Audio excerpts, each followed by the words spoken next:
Hi, this is Lonnie Spector. We're here at the New York AMP Show 2012 with Probette guitars and Zagray amplifiers. And here's Damien Probette to tell us a little bit about his beautiful guitars. Hello everybody, welcome, unrehearsed, unrepentant. We're here with, I brought a few guitars, got 4 guitars here this weekend. Some familiar looking guitars, some slightly less familiar looking guitars. We've got 2 of these, which are the more familiar looking guitars, designed to sound, most importantly, and look like a great old guitar, but play like a great new guitar. They're all old woods, well, old mahogany. The maple is modern mahogany. I use Madagascar rosewood fingerboards, holly veneers, various different pickups depending on how I want it voiced. These particular pickups are from a guy in the UK called Shed Pickups. This Sunburst guitar here, which was sort of a kind of a Billy Gibbons Pearly Gates tribute, if you like. We picked out a top which was similar to his guitar. That particular guitar has American-made throwback pickups, which are excellent. Nice, fat, warm, lots of harmonics. Again, old wood, original spec binding, original spec inlays, made right, made to sound good, made to play good. I do my best. People seem to like them. I have a couple of my own, slightly, possibly less familiar guitars, which are of my own designs. This one here, this one with the 2 P90s, is an all mahogany guitar. Structurally, it's very similar to say, a Les Paul type guitar, the same type of neck joint with a long tenon, but it's a 17th fret body joint, so there's a little bit better access. The body shape is kind of dictated by, I wanted to have the strap button in a slightly different place, so it hangs slightly differently. I personally find it a very comfortable guitar. It's very fat, very warm, being all mahogany. P90s give it a lot of bite. This particular one has stainless steel frets, again Madagascar rosewood fingerboard. I like it. It's my favourite guitar of the 4. This one is slightly different from the others in that it's not like a Les Paul. It's it's semi-hollow guitar, which starts as a swamp ash core, hollowed out, similar to a thin line guitar, but it has this one has a separate back, which is almost a floating back. The center block doesn't touch the back. That's a European sycamore back. The front is spruce, which is attached to 2 central braces, which brace between a bridge block and a neck block here.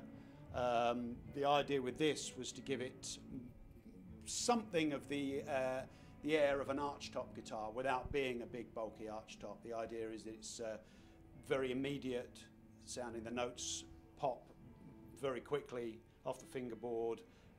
It's very clear sounding guitar, designed for essentially sort of jazz guitar and clean, anything where you want a very clear, very clean sound. It also works very well with more distorted sounds.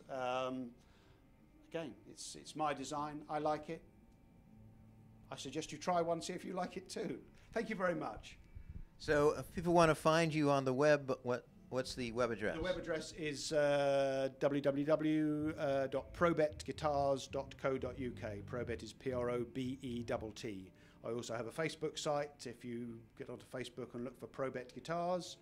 I'm represented in the US by Doug Meyer at Mountain Cat Guitars in Suffern, New York, and Cliff Coltreri at Destroy All Guitars in North Carolina. Speak to either of those good people, and or speak to me. All right, thank you very much, Damien. And sharing the room with Probette Guitars is Alec Neimand. Zagray amplifiers, who's come all the way from Sweden to talk about his and probably, hopefully yours in the future, Zagray amps. A wonderful. Now he is the official mad scientist of the New York AMP show. So, Alec, it's always a pleasure to see you, my Yeah, friend. good to see you. You didn't bring me any vodka this time, though. Oh, Never mind. Later, we'll talk about that later. So, anyhow, so tell us about like what's happening. What are you doing, and what do you want to show us? Well, I'm indulging myself with a very expensive hobby, building amplifiers. And you've seen it in at the earlier amp shows.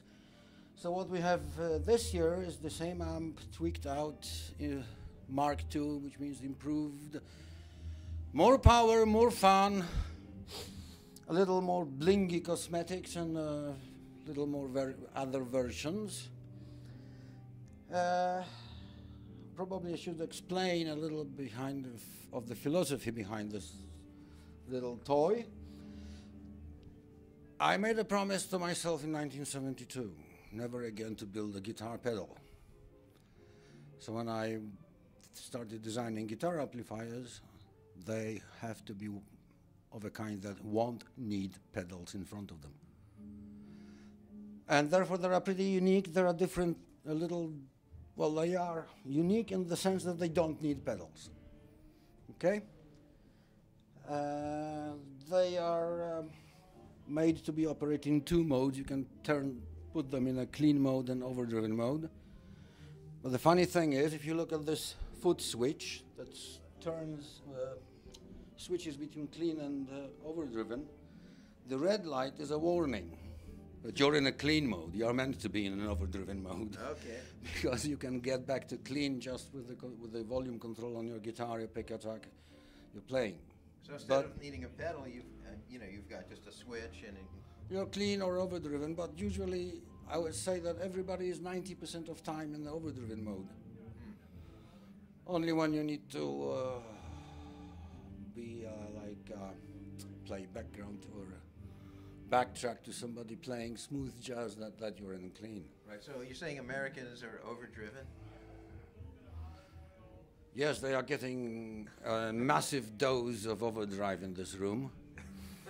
And sometimes I have to ask people to, let's stop playing now. Right. And that is the opposite to the name of the amp, because the Zagray. Zagray? Zagray? What does that mean? Zagray is a verb, which is the same verb in a number of Slavic languages, like Polish, Russian, Ukrainian, Slovak, what have you.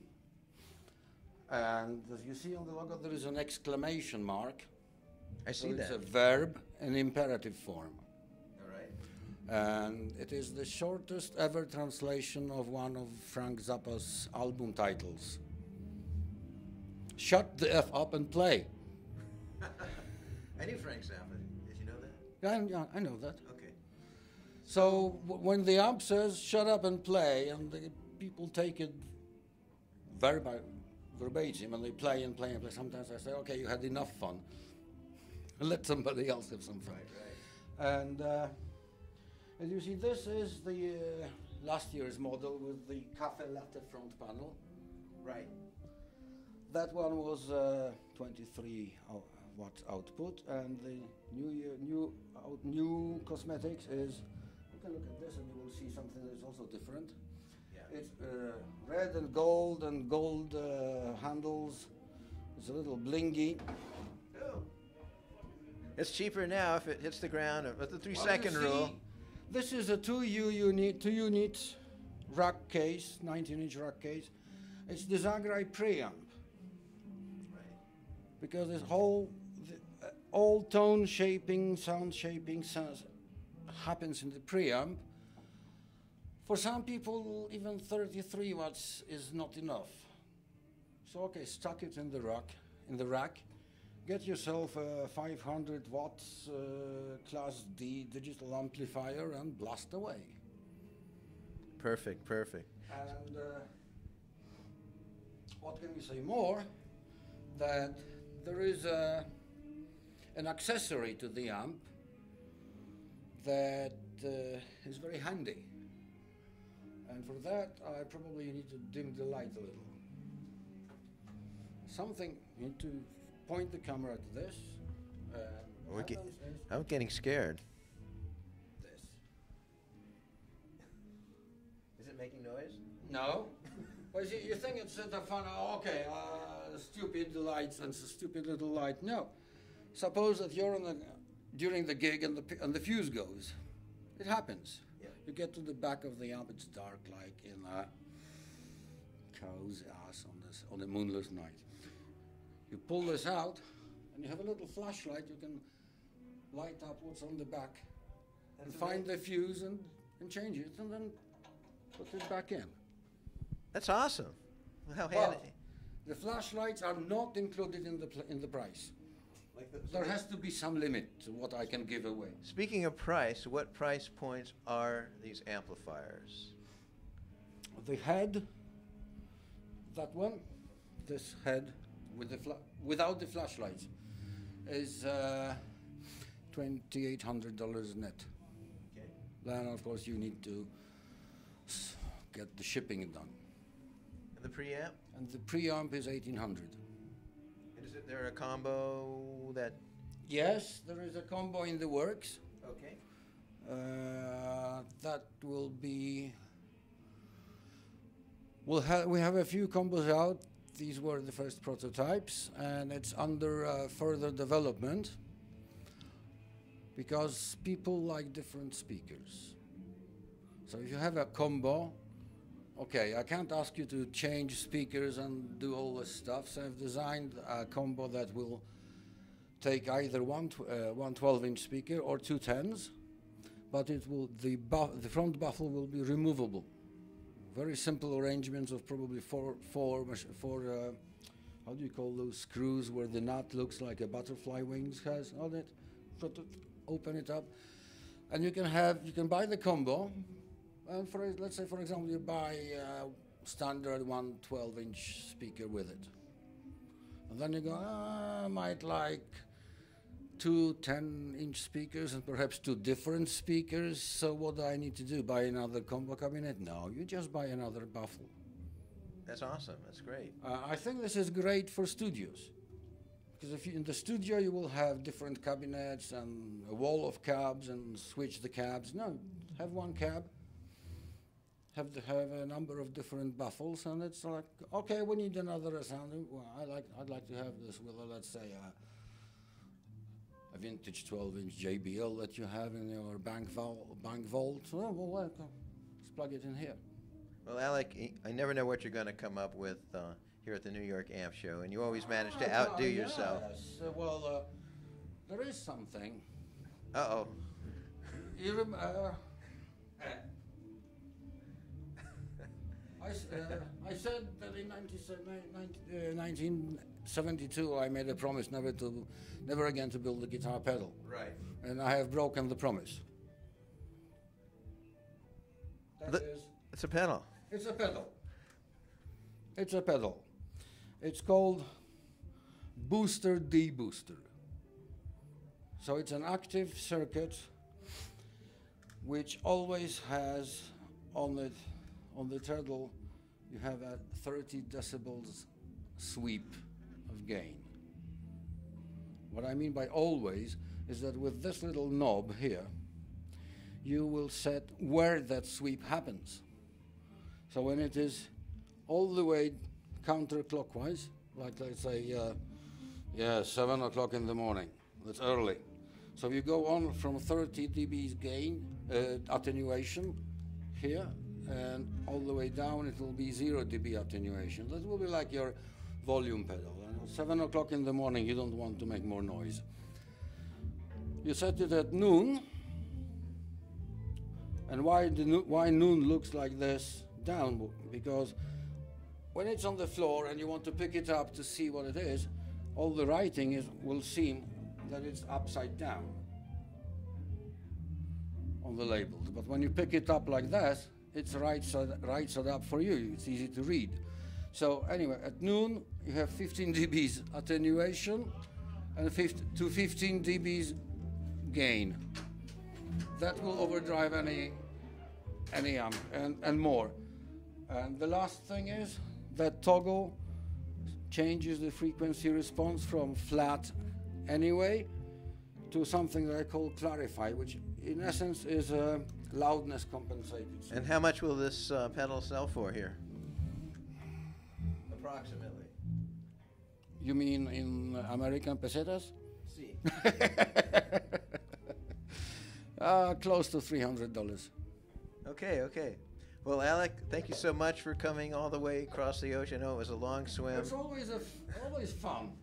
I mean, even if it is not, if I don't make millions here, I have had great fun with all the people I met. It's great social event, and I'm seeing that face of a walrus is an happening in itself. Well, great. Lonnie, So it was great seeing you. if people want to know where to find you, what's your web address? Yeah, you take the flight over with SAS to Gothenburg, Sweden, and you ask anybody about me, they will point you to in the direction. Yeah, that guy is over there.